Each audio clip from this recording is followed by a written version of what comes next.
Carmen Vickers stared at her laptop screen, hands trembling. The bank statement didn't make sense. $43,000. Gone. In 3 months. Electronic transfers to accounts she'd never heard of, for a life she'd never lived. Her husband, Dorian, sat in the next room, laughing on the phone, completely unaware that his wife had just discovered the truth. What do you do when the person you trust most is secretly destroying everything you've built together? Carmen could have screamed. She could have walked in and confronted him right then, but she didn't. Instead, she made a choice that would change everything. Drop a comment below if you've ever felt betrayed by someone you trusted completely, because Carmen's story is about to show you what real strength looks like. 5 years earlier, Carmen believed she'd found her forever. Dorian Chase wasn't just charming. He was her partner in every sense. They'd built their relationship on transparency, shared goals, and a vision of the future that felt so real she could touch it. The White House with the wraparound porch. The savings account that would eventually become their children's college fund. The retirement plan they'd mapped out over Sunday morning coffee. The joint bank account wasn't just practical. It was symbolic. What's mine is yours, Dorian had said when they opened it, squeezing her hand across the bank manager's desk. Carmen had smiled, feeling the warmth of that promise settle into her bones. She contributed her marketing salary faithfully. He deposited his earnings from a consulting firm. Together, they were building something solid. But love makes us blind, doesn't it? Those late nights Dorian claimed were client meetings? Carmen made excuses. The new cologne he started wearing? Probably just a midlife refresh. The way he'd shifted from affectionate to distant, present but somehow absent? She chalked it up to work stress. Everyone goes through phases, she told herself. Marriage requires patience. Carmen didn't know she was watching their future evaporate in real time, one wire transfer at a time. She didn't know that while she was meal prepping for the week and researching mortgage rates, Dorian was financing an entirely different life, a life that had nothing to do with her. It started small. A notification from the bank about unusual activity. Carmen almost ignored it, probably just fraud protection being overly cautious. But something nagged at her, that instinct women learn to trust but too often dismiss. She logged in during her lunch break, expecting to find nothing. Instead, she found a pattern. Transfers. Consistent, substantial, and completely unauthorized by her. 2,000 here. 3,000 there. Sometimes 5,000 in a single day. All going to an account holder named V. Ashford. Her heart hammered as she scrolled back through months of statements. The pattern had started slowly, small amounts she might not notice, then escalated. January, 8,000. February, 14,000. March, 21,000. Their savings, the cushion they carefully built for emergencies and dreams, was hemorrhaging money. Carmen's first instinct was denial. Maybe it's a mistake. Maybe Dorian invested in something and forgot to mention it. But deep down, she already knew. The pieces were assembling themselves into a picture she didn't want to see. She hired a private investigator. The report arrived 3 days later, and it was worse than she'd imagined. V. Ashford was Victoria Ashford, 28 years old, living in a penthouse apartment overlooking the city. The apartment Dorian was paying for. The photographs were devastating. Dorian and Victoria at restaurants Carmen couldn't afford. Victoria wearing a bracelet that cost more than Carmen's car payment. Beach vacation photos from a trip Dorian claimed was a business conference. Every dollar funding Victoria's luxury lifestyle was a dollar stolen from Carmen's future. The down payment for their house. The security she'd worked overtime to build. The trust she'd given freely, now weaponized against her. Carmen sat in her car outside her own home, report in hand, facing an impossible choice. She could storm inside and confront him right now, fueled by rage and betrayal. Or she could do something else.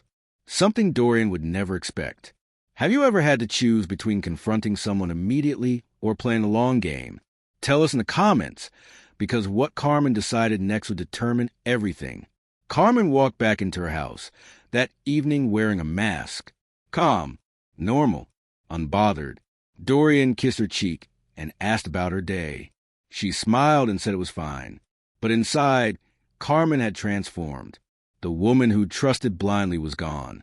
In her place stood someone calculating, strategic, and absolutely done with being a victim. Over the next 2 weeks, while Dorian continued his double life, Carmen built her counteroffensive in complete silence. She took 3 personal days from work, told Dorian she was helping a sick friend, and instead met with the best divorce attorney in the state. Not for a consultation, for war strategy. She opened a new bank account in her name only, at a different institution. She began quietly transferring her paychecks there, leaving just enough in the joint account to avoid suspicion. She gathered every financial document they owned: tax returns, property deeds, investment statements, insurance policies. She photographed every statement, showing Dorian's transfers to Victoria. Carmen documented everything with the precision of a forensic accountant. Dates, amounts, recipient information. She created spreadsheets. She compiled timelines. She built a case so airtight that no lawyer, no judge, and certainly no cheating husband could dispute it. The hardest part wasn't the planning. It was the acting. Sitting across from Dorian at dinner, listening to him lie about his day, watching him text Victoria while pretending to answer work emails, sleeping next to someone who'd chosen to betray her in the cruelest way possible. But Carmen had learned something Dorian clearly hadn't: patience is a weapon. While Dorian was choosing wine for candlelit dinners with his mistress, Carmen was choosing lawyers who specialize in financial misconduct during divorce proceedings. Her financial advisor helped her understand exactly what she was entitled to and how to protect it. Her lawyer explained how Dorian's dissipation of marital assets, that's a legal term for blowing your joint savings on an affair, would work heavily in her favor. Carmen wasn't just preparing to leave. She was preparing to win. If you're rooting for Carmen, smash that like button. She's going to need your support for what comes next. The meeting was set for a Thursday afternoon. Carmen had arranged everything: her lawyer, a mediator, and a conference room at the attorney's office. She'd told Dorian they needed to discuss some financial planning, technical enough to sound boring, urgent enough to ensure he'd show up. Dorian arrived 15 minutes late, slightly annoyed at the interruption to his day. He walked into the conference room, expecting a discussion about refinancing their mortgage or maybe updating their insurance. Instead, he found Carmen sitting beside her attorney, 3 thick folders arranged on the table in front of her, and an expression on her face he'd never seen before. "What's this about?" Dorian asked, his confidence already wavering. Carmen slid the first folder across the table. "This is about the $47,000 you've stolen from our joint account over the past 4 months to finance your affair with Victoria Ashford." The color drained from Dorian's face. He opened his mouth, probably to deny, deflect, or deploy one of the manipulation tactics that had worked so well before. But Carmen raised her hand. "Don't. I have bank statements, transfer receipts, photographs, witness testimonies, and a private investigator's report. I have dates, times, and locations. I know about the apartment, the jewelry, the trips, every single dollar you spent on her while lying to my face." Dorian tried anyway. "Carmen, this isn't... You don't understand. I can explain." "You can't." Her voice was steel. "And you don't need to. My attorney has already filed for divorce. These papers outline the terms, which are non-negotiable. You've dissipated marital assets during our marriage, which means you've committed financial misconduct. You're going to repay every cent you stole, plus interest. I'm keeping the house. My retirement accounts remain untouched, and you're responsible for all legal fees." Carmen's lawyer added, "We've also frozen the joint account as of this morning. Any attempt to make further unauthorized transfers will be reported as theft." Dorian's shock turned to panic. "You can't just..." "Carmen, we can work this out. We can go to counseling." "Work what out, Dorian? Your mistress is welcome to you, but she won't be living the lifestyle you promise her, because that money's coming back to me. All of it." For months, he thought he was a clever one. It took Carmen 30 minutes to prove otherwise. When Victoria learned the money had stopped and why, she disappeared from Dorian's life within a week. Turns out, her love was exactly as expensive as he'd feared. Carmen felt nothing watching that relationship implode. She'd moved past caring what Dorian lost. She only cared about what she'd reclaimed. The divorce was finalized in 6 months. Carmen walked away with her assets restored, her dignity intact, and her future back under her own control. Dorian walked away with exactly what he'd earned. Nothing but the reputation of a man who betrayed the wrong woman. Their former friends, the couple's social circle, learned everything. Not because Carmen gossiped or sought revenge, but because truth has a way of surfacing. People asked questions. She answered honestly. Dorian's carefully constructed image crumbled under the weight of his own choices. But Carmen's story doesn't end with revenge. It begins with rebirth. The months after the divorce were harder than Carmen expected. Winning didn't erase the pain. Getting justice didn't heal the betrayal. Some nights, she still woke up angry. Other nights, she woke up grieving. Not for Dorian, but for the version of her life she believed in. Recovery wasn't linear. It was messy, complicated, and slower than she wanted. But Carmen showed up for it anyway. Therapy helped. So did time. So did the realization that she'd been strong enough to save herself when it mattered most. Then something shifted. Carmen started thinking about all the women who might be where she'd been, staring at bank statements, discovering betrayals, feeling trapped and powerless. She thought about the resources she'd had access to, savings to hire lawyers, knowledge about financial systems, a support network that held her up. Not every woman had those advantages. She wanted to change that. Carmen started volunteering with a nonprofit that supported women escaping financial abuse.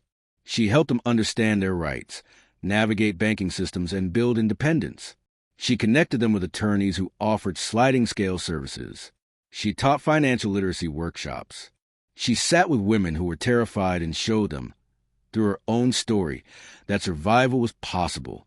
Within 2 years, Carmen had co-founded her own organization, the Vickers Foundation for Financial Empowerment. It provided micro-grants to women leaving abusive relationships, offered free legal consultations, and created educational programs about financial independence. The irony wasn't lost on Carmen. Dorian had tried to take everything from her. Instead, he'd inadvertently funded her purpose. The money she reclaimed became seed funding for helping others. The pain she'd endured became the foundation for her advocacy. Women reached out constantly, through email, social media, at speaking events. They shared their own stories of betrayal and survival. They thanked Carmen for showing them what strength looked like. They told her that hearing her story gave them permission to believe they could fight back too. The money Dorian stole, Carmen made it back tenfold. But what she gained in strength, that was priceless. Carmen rebuilt her life brick by brick. She bought a smaller house, one she chose alone, with no compromises or shared visions. She traveled to places she'd always wanted to see. She dated eventually, but this time with clear boundaries and zero tolerance for red flags.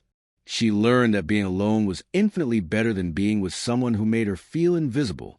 Most importantly, she learned to trust herself, to trust her instincts, her judgment, her worthiness of respect and honesty. Dorian had tried to convince her she was too trusting, too naive. But Carmen proved that trust wasn't her weakness. Dorian's lack of integrity was his. Know a woman who needs to hear this story? Share this video. You might just change someone's life. So, what can we learn from Carmen's journey? Because her story isn't just about one woman's revenge. It's about what's possible when we refuse to let betrayal define us. First, trust your instincts when something feels wrong. Carmen knew something was off before she had proof. That internal alarm system exists for a reason. Don't dismiss it as paranoia or overthinking. If someone you love is behaving in ways that don't align with their words, pay attention. Love shouldn't require you to ignore reality. Second, financial independence isn't optional. It's essential. Whether you're married, partnered, or single, you need your own accounts, your own savings, your own safety net. Joint finances can work, but never at the expense of your individual security. Carmen's ability to fight back depended on her having resources Dorian couldn't control. Every woman deserves that power. Third, strategic patience can be more powerful than immediate confrontation. Carmen's instinct was to explode in anger. Instead, She channeled that energy into preparation. Sometimes the most radical thing you can do is wait, plan, and strike when you're ready, not when emotions are running highest. There's wisdom in knowing when to act and when to gather your strength. Fourth, betrayal reveals character, yours and theirs. Dorian's choices showed Carmen exactly who he was when he thought no one was watching, but her response showed her who she was under pressure. We don't control what others do to us, but we absolutely control how we respond. Carmen chose dignity over destruction, strategy over chaos. Fifth, your response to pain defines your future. Carmen could have stayed bitter. She had every right to, but she transformed her pain into purpose, her betrayal into advocacy. She took the worst experience of her life and used it to help others facing similar battles. That's not about being a saint or suppressing anger. It's about refusing to let someone else's cruelty determine the trajectory of your life. Finally, empowerment comes from action, not victimhood.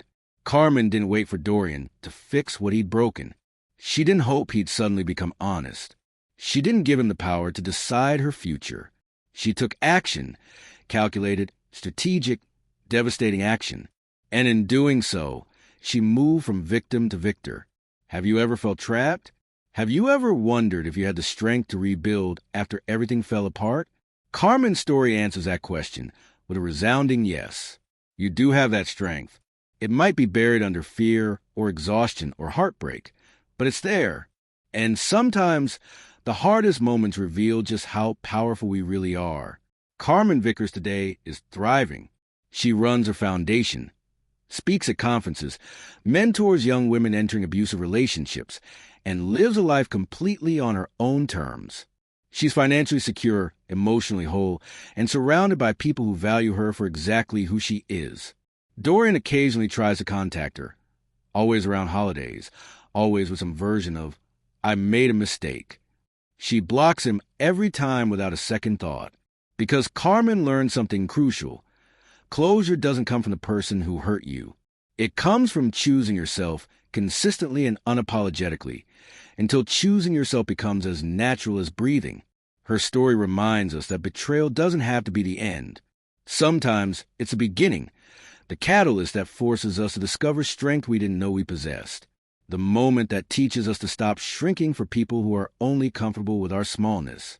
If Carmen's story moved you, hit that like button right now.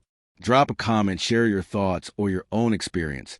Your story might be exactly what someone else needs to hear today. Subscribe to Earthly Tales for more stories of courage, resilience, and incredible strength of people who refuse to stay broken. And share this with someone who needs to know they're stronger than they think they are. Carmen trusted her marriage. Then she learned to trust herself. And that made all the difference.